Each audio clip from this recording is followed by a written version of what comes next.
Bismillaahi assalaamu calaykum waa idin salaam asxaabteeda qaaliga ee soo dhawaada waa walaashin beauty life hadaa hore noola joogtay nala sii joog subscribe noo saar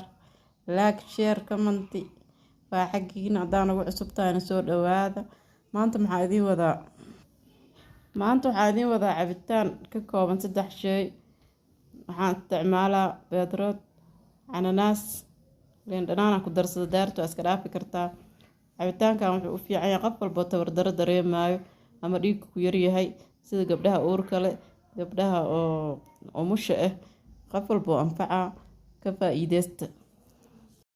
cananaaska waa soo jarjaraad asxaabe beedroodkan jarjaraana la socda beedroodka daartid qofka waa ka fiiqi kartaa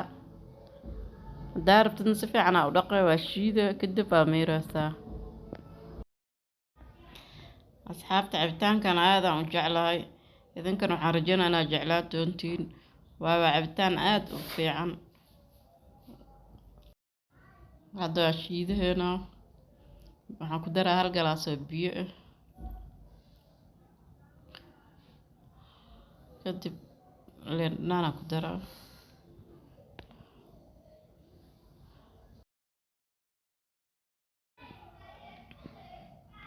liin dhanaanta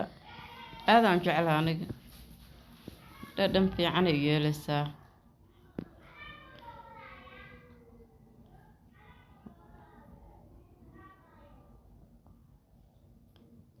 hadda waa shiidaa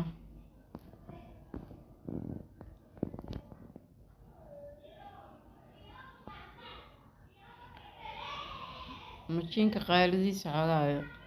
waa idinka daminaa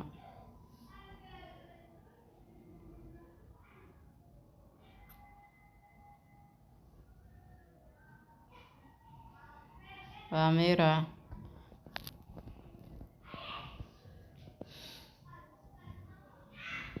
asxaabta waa soo meeraa kadib aan isku soo laabaheynaa insha allah asxaabta cabitaankeena diyaar waaye hadda